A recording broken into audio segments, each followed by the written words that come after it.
Hello and welcome, Starlight Radio listeners. It is time once again to step into the Starlight Lounge here on Starlight Radio. I'm your host, Ty, the voice guy, and in studio is Swiggy from the St. Louis-based band New Mayans. So let's get underway. I love the Swiggy name. We won't tell anybody what your real name is. That'll be a secret with us. Oh, yeah. Yeah, that's fine. It's kind of like Mugatu from Zoolander, you know. He's got to change his name because he had a Polish last name too, so... I love that you brought up Will Ferrell. That is a great movie. I do love Zoolander. Yeah, I do too. It's totally off the wall. Tell us about New Mayans and, where you're from and how you came about to having the New Mayans. You know, people want to know. Inquiring minds want to know. Yeah, so New Mayans is really it started off as a solo project after a band had disbanded, a band called the Makeshift Gentlemen, and we had some deaths in the family, and because of that, nobody wanted to do the band anymore. It was kind of just no fun anymore. So both immediate family members. So we decided to break up and go do our own thing. And one of the things that I, wanted to do was something new, just after loss. So started New Mayans just to kind of like have something different to start put all these new ideas in writing. And I wrote like an entire album's worth of material just kind of after that event, and with over a span of a year or two, I wrote a lot of different tracks, and so I just started going to the studio and tracking, and it just became this project that I was working on, and now it's turned into kind of more of a band, which is what I wanted it to be, but I've always been like kind of the key creator of music. And so I've lived in St. Louis, Florida, LA, New York, Chicago, all within the past 2.5 years. So there really is no like home base. So I've kind of, that's why it's very scatological in the songwriting, I guess, because, I've been to new environments and I've lived there for periods of time, and it helps kind of shape new influences and sounds that I bring in. So, well, right on. I mean, so you're an American band. Oh yeah, definitely an American band. But most of the music I listen to is British rock. So, I mean, I always get compared to like, the Killers and Bowie and all that stuff. So I mean, I'm a guy from the Midwest and born and raised St. Louis. Like I spent most of my time in St. Louis, but I still think that like I've been to all around. I've lived all around, and so it really is kind of it's definitely I don't know how many people have done that kind of that sound. I guess the only band I can think of that's done the British sound and is American band is like the Killers. Yeah. That does that they do Brit rock, really. I mean, that's what they're doing. Yeah, I totally understand it. Yeah, I like the Brit rock too. A lot of people that listen love that Brit rock. I'm sorry, you brought up Brit rock, and I brought out this stupid little voice. So I'll get rid of that right now. So. Right. Yeah. Right. I was thinking we get the band together, move to America, hang out in Montana, and just rock it in Montana, man. So. Yeah. So putting the band back together. We're bringing the band back together, man. Where are we going to meet up? Montana. Oh yeah, I can see that happening, man. Oh yeah. Before we go any further, Dad. You had mentioned Bowie, and of course I listened to your single Universe, and yeah, definite Bowie groove there, man. It was.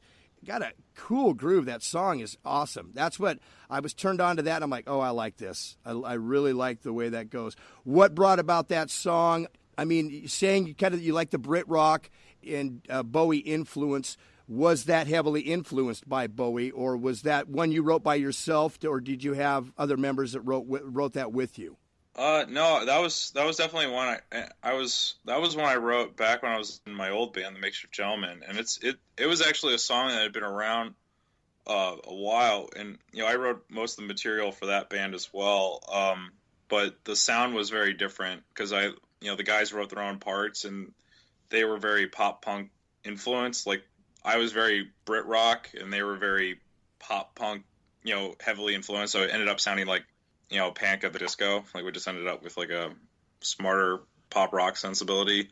But that song is very just one of those songs that didn't work with what we were doing at that point in time. Like it didn't really fit with the sound of the rest of the songs. So we didn't really play it ever. So I ended up just kind of shelving it, working on it, trying it. We played it like once live with that group, and then it just it really didn't become like a song that came to fruition until we did some retracking here in St. Louis.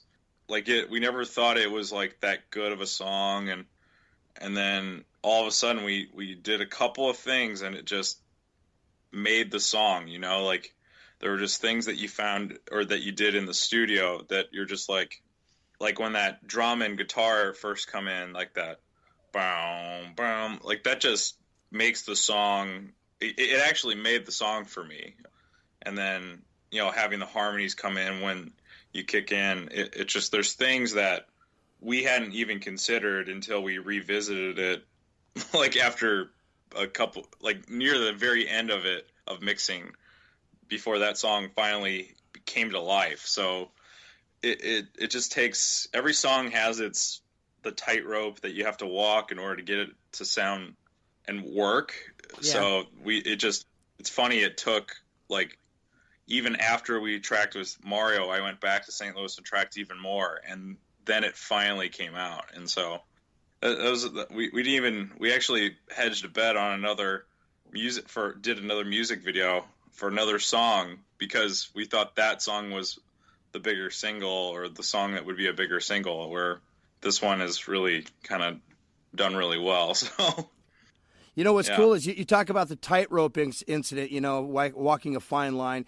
And that's what I found with every artist, whether they be musicians or people that paint or draw, is, okay, I can add that one more little thing. No, hold on. I can get that one more little thing in there. And sometimes, it can be over push. You have to pull it back. But no, man, you did fantastic on this song. I mean, and it gave me goosebumps. And I was sitting there going, wow.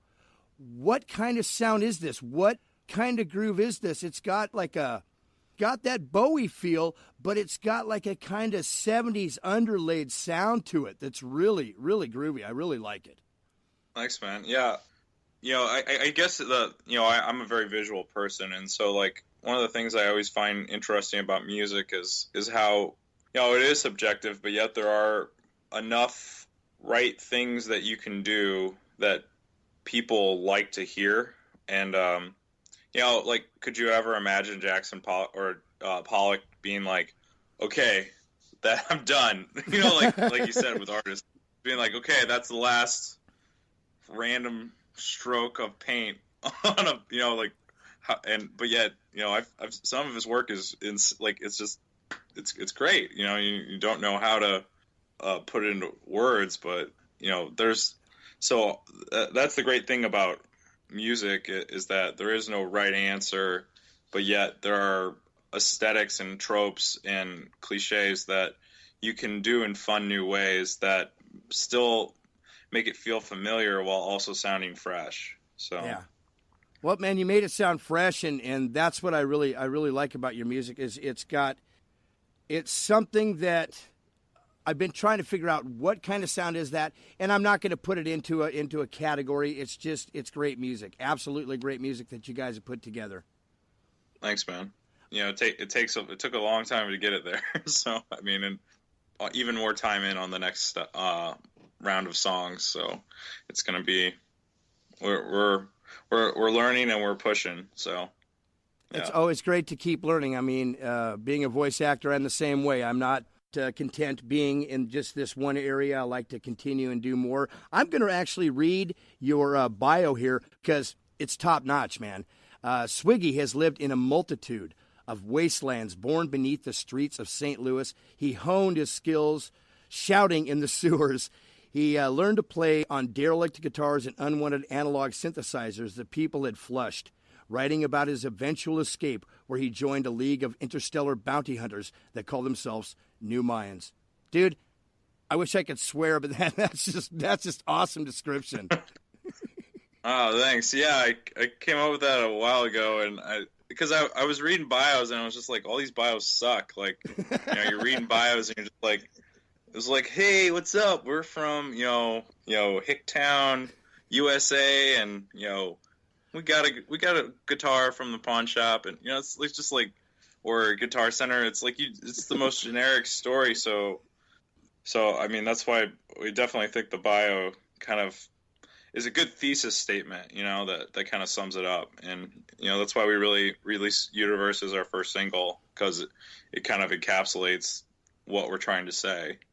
It's awesome. Yeah. And you were saying like the other bios with people is like, well, me and Steve, we were hanging out at the bar, and I'd never met him before, but we went to the same high school, and that's how we got the band together. And then you come in with your shouting in the sewers, and I was like, oh, that's too cool, man. That's awesome. I'm really digging that.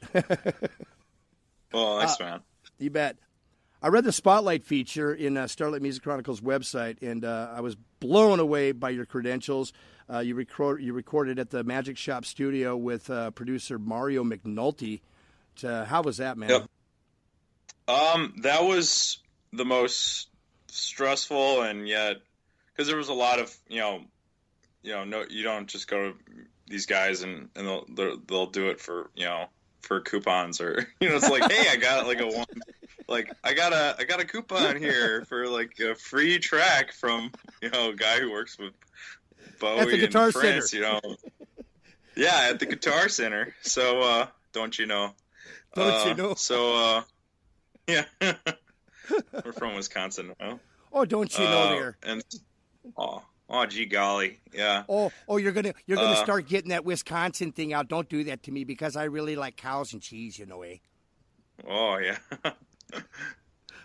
Gonna head up on to Amra, yeah. Yeah. I lived in North Chicago, so I got plenty of people from Wisconsin. It was great. I loved it. You're just like, whenever you come across a regional dialect or accent, you're just like, you're not making fun of them. You're just excited that they have it. It's like you're just excited for them that they talk that way. That's really funny, because I'll talk to Candace, and the first couple times I talked to Candace Marshall here from Starlight, she would like do the about, and I go, I just love when you say about. Yeah. Yeah, it's great. I personally, I think America's really not one. I mean, we are one cohesive thought, but there's also like definitely different cultures around. Like there's this map infographic that shows like how the U.S. is actually divided up, not by state lines, but by clusters of subculture. And like South Florida definitely has its own subculture, and the West Coast, Pacific West Coast, and the Northeast and the Appalachian, like there's all these like the different little subsects that are all very different. So, but if you look at it through that lens, the U.S., you meet a lot of, you can see why it's divided up like that. But what were we talking about? I'm sorry. I took the Magic Shop with producer Mario McNulty. My fault, man. Yeah. My bad. I go on tangents. I just keep going. And that's okay. I do the same exact thing. So Mario, so the Magic Shop's now closed, and it's kind of sad, because in 6 months' time, both the Magic Shop, Bowie, and Prince have both all kicked the bucket. So it's kind of a real privilege to have recorded there. Kind of one of the last bands to be there. So I think as far as that experience goes, it was definitely it's I never walked to a place where I just felt like just instantly I can do anything here. I'm here. I can do this. Like it's a shot in the arm. It's a dream come true. It's a fantasy world. And it's something that you don't really think about ever happening again. But maybe it will, and maybe it'll happen somewhere else. But it was it was definitely a once in a lifetime experience. And, working with Mario and working with Sterling and Earl Slick, those guys are legends. I mean, in their own right. Yeah. And so to be able to get to work with those guys has been great. So. Well, right on. I mean, I was just thinking, a T-shirt that says the Magic Shop closed, and all I got was this crappy T-shirt. Yeah. Yeah. Well, now if only you could get that console, right? I mean, that console is like, really, that console looks like a spaceship. I mean, it looks like it's this like curved console that is just like, looks like it's from the 70s, and it's like one of the coolest consoles I've ever seen. I think they use it for like radio or they use it for television or something, or radio or something like that. And it was a Nev series, which the whole Sound City thing, that's what Grohl was all about. Those Neve consoles, and so he's actually it's funny, he recorded at Magic Shop with Tony Visconti. Mario's kind of I would kind of view Mario as kind of his, when Tony if he ever does retire, Mario's kind of his, apprentice, his next, person kind of following his path. And then, as far as recording and producing, but, Grohl did, Sonic Highways with Foo Fighters there. And then he also, worked with, another person that we worked with Steve Albini in Chicago, and that's for some unreleased material that we've done. So that was this year. So, but it's been, the whole experiences are very different, and you got a lot riding on each of them. But the thing you got to realize is that you just got to trust the people you bring in, and you kind of got to let go. It'd be like swinging on a trapeze or something and you're just kind of in this midair free fall.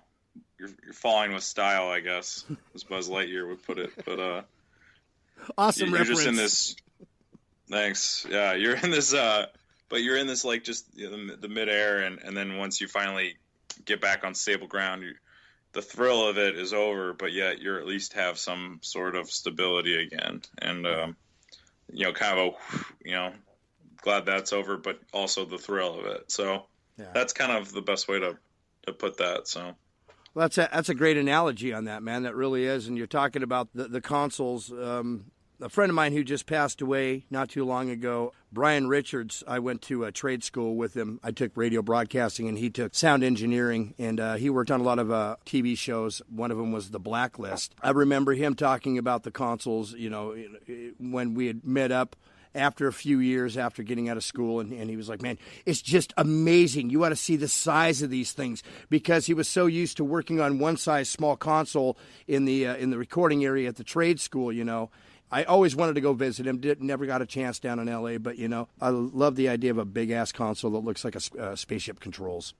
What studio was he out of? Or there was a couple of them. I can't remember the last one he was at. That was something I'd have to look up. He invited me down to L.A., and I never got that chance. So, he was a great guy, and I'm really glad I had the chance to know him. If at another time we talk, I'll make sure and get that information for you.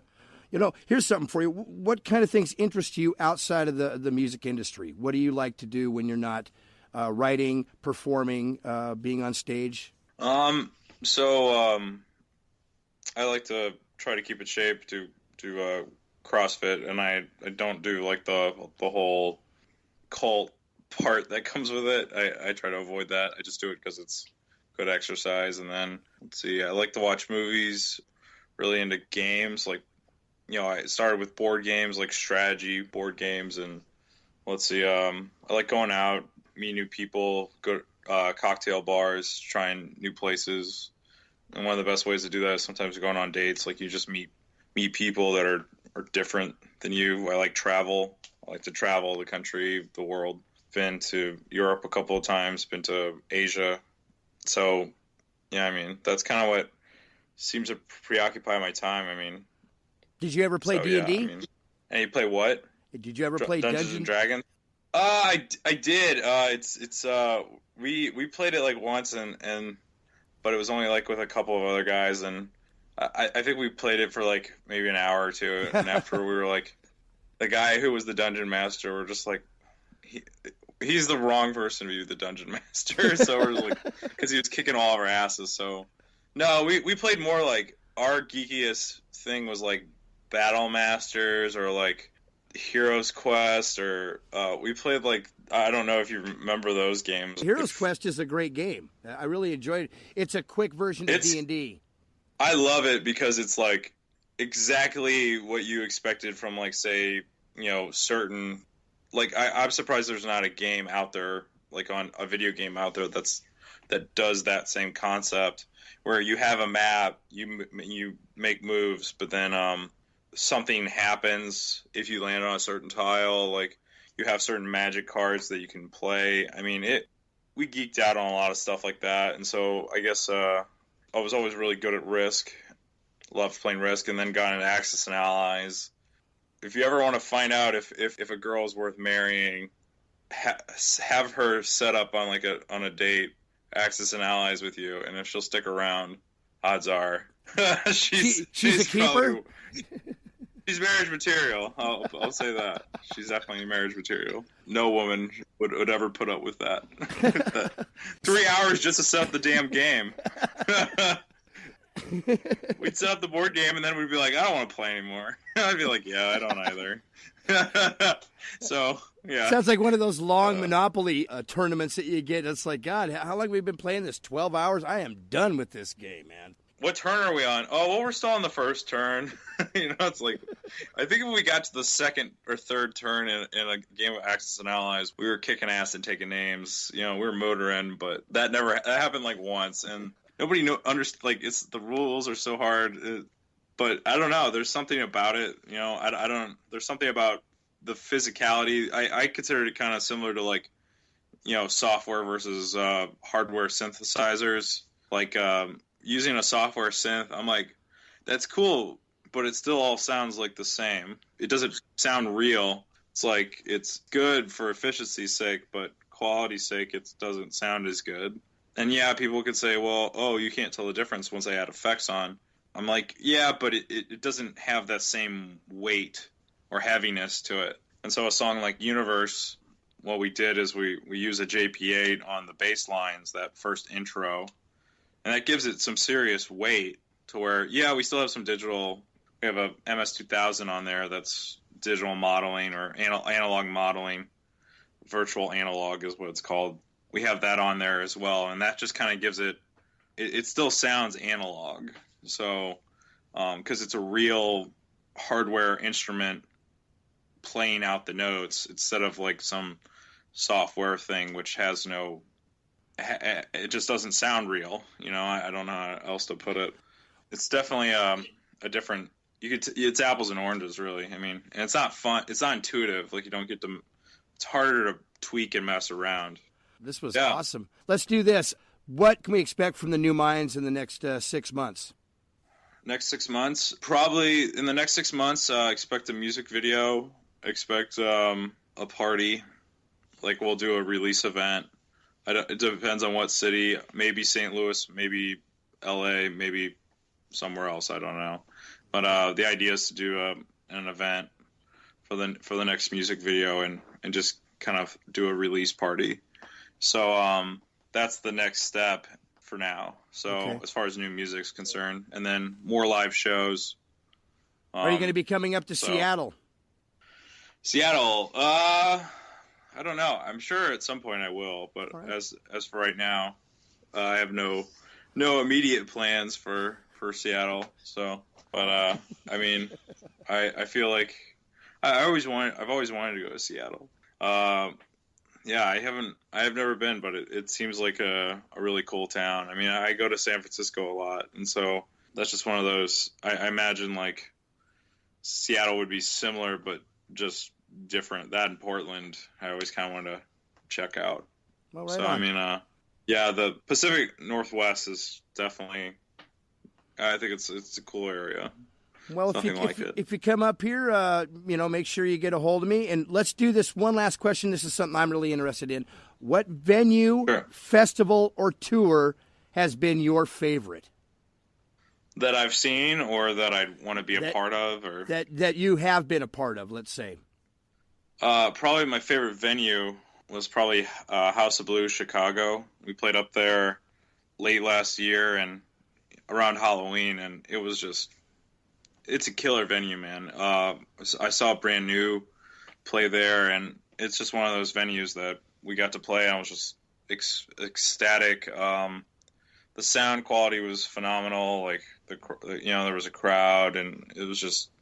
It's always, once you play to like a certain number of people, everything else kind of goes to the wayside when you're playing, less than that. It's kind of like jumping off of a flight of stairs or something. Like once you jump off the third step, jumping off the seventh step is kind of, and then once you jump off that, you want to jump off the eighth. And so it's just like, you want to keep pushing it. And so like, it's the same thing with the number of people you play. Like, you just don't get that rush as much when there's not as many people. So, but I'd say we've also done the pageant in St. Louis, with my old band. And so that's, just playing to like, a large crowd of people.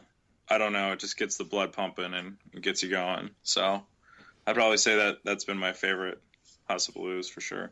Right on. I got one more thing I want to say. I really dig the song Glue Boiler. It's got a great funk to it. The bass, the drums, the vocals are awesome. I just wanted to let you know that, Swiggy. I appreciate it, Ty. I love that song. It's just like, there's certain songs that just don't seem to get old. Universe has been around, and you're just like, yeah, I've heard it a million times, but then there's songs like Glue Boiler where it's different enough that you always find something new or different about it to enjoy. So, yeah, definitely, it stays with you because it keeps changing. So, but yeah, glad you like the tracks, man. I appreciate it. Yeah. Well, we're going to close this down, but before we do, I'll have to throw in my Christopher Walken because it's just how I do it. Ladies and gentlemen, I want to personally thank Swiggy from New Mayans for joining us in the Starlight Lounge. Oh, thanks, man. Their EP Crimes is out now, and you can pick it up and get all the info on New Mayans on the Starlight Music Chronicles website. Until next time, long days and pleasant nights.